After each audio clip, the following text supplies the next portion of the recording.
but use this as an example. In the parable that Jesus teaches, he talks about a fig tree. Do you have any fig trees? They don't grow here, do they? Right? California, we saw them when we were in Jerusalem or in the Holy Land over in Israel. There were rows and rows and rows of fig trees, right? And in our story, Jesus said a man had a tree, and he came and he was looking for figs. There were none growing. And so he said to the worker, he said, cut the thing down. It's worthless. But the man said, wait. He said, wait a minute. Let's give it one more year. And we'll water it. We'll fertilize. We'll cultivate around it. And then next year, maybe it will grow the figs. If not, we'll cut it down. Okay? It would seem like kind of a simple story, right? But it's about bearing fruit. About bearing fruit. Do you want to bear fruit? Let me list and see if you want this to be a part of your life. These are the fruits of the Holy Spirit. So see if you want in your life love,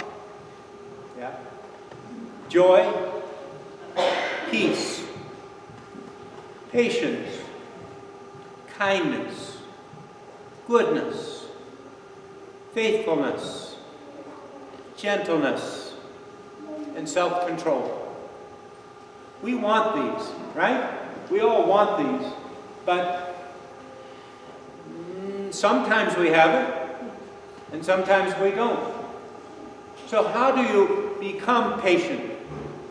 How do you become kind? Well, we look at the example of this tree. How do you get the tree to bear fruit? You can't pull it out of the tree, right? Doesn't happen that way, does it? And you can't just criticize it and say, come on, give us fruit. You can't shame the tree. You can't judge the tree. What you have to do is care for the tree, right? You feed it. You water it. You cultivate around it. You encourage it to grow. You don't focus on the fruit. If you care for the tree, fruit happens. Right?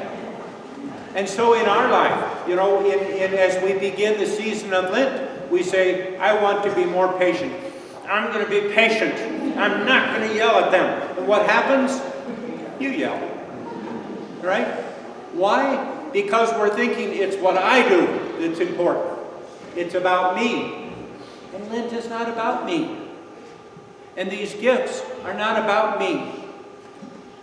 They go through me, through the grace of God. And so what it means for us, if we want to bear these fruits, we don't focus there. We focus here on my life. Right? I'm the tree. And so how would we apply that? I would suggest this. It means caring for myself. Physically, mentally, spiritually. That's how we bear fruit.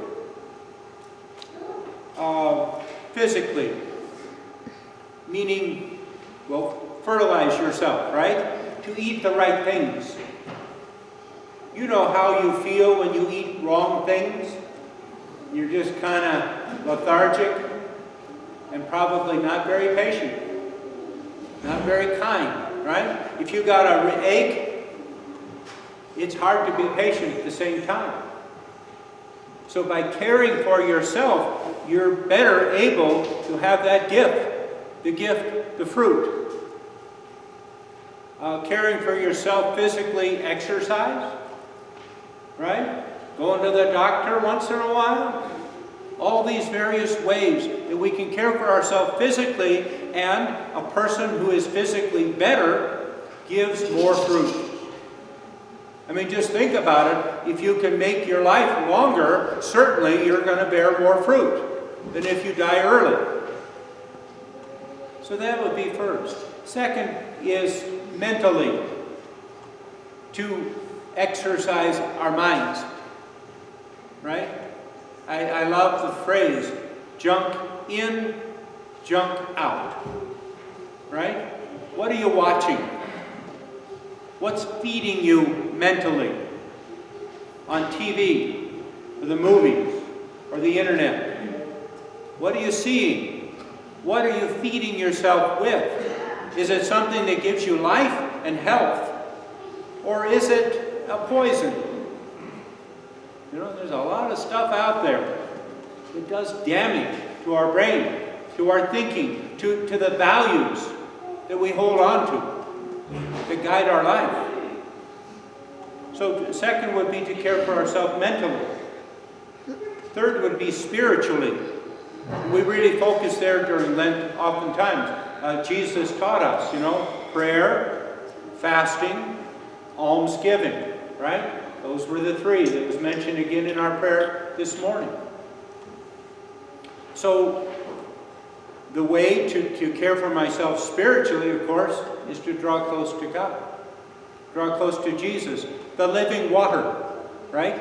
Who gives us life and health, spiritual health. To work on that relationship with Him. And one of the great tools that we have is in the connection, our relationship with Him is also connected to our relationship with one another, right? So the more you husbands and wives work on your relationship, on your marriage, the more you are able to have that close relationship with God. And for the rest of us, and for you as well, our friends, our family, our co-workers, the people we worship with here, the more we work on those relationships, the better our relationship with God, the more we're going to know how to draw close to Him. The more we're going to understand communication in marriage or in family life, the more we'll understand prayer, which is our communication with God. So the story teaches us to take care of ourselves so that the goal of bearing more fruit will happen. But there's a second way that we can use this story, and that is, if it's true that I can change, it's also true for other people. Right? So as I look around and I see people who are not bearing fruit, I have a choice. I can dismiss them, cut them down, they're worthless. I can judge them, I can shame them, or I can feed them. I can feed them living water. I can feed them the love of God that I receive. I can pass on. I make a decision to love them. Each person delightfully different in what they need. But when I deal with other people, to believe in the power of God's grace to change them. And here's the example then of our gospel this morning. We look at Jesus and this woman. She was a sinner, right? And she was coming out in the middle of the day alone, because the rest of the village people had shunned her. They had criticized her. They had shamed her. And she was alone. But Jesus, He didn't do that. He looked at her with love. He initiated a conversation with her and pursued it until she at last drew from Him living water. Meaning, of course, love. Jesus decided to love this woman. And we see in her the example of our converts, what we are called to, really all of us in Lent, that change. She went from being alone and separated to becoming an apostle of Christ. And she drew the whole village to Him. Later on, the apostles, the early church, found a rich fertile soil in Samaria because of this woman and what she had done. She received and then gave this love of God. Lent, the word means spring. It's a time of new life and new love. It's a time for us, as we look at the world around us beginning to bear fruit, to see that we ourselves can do the same.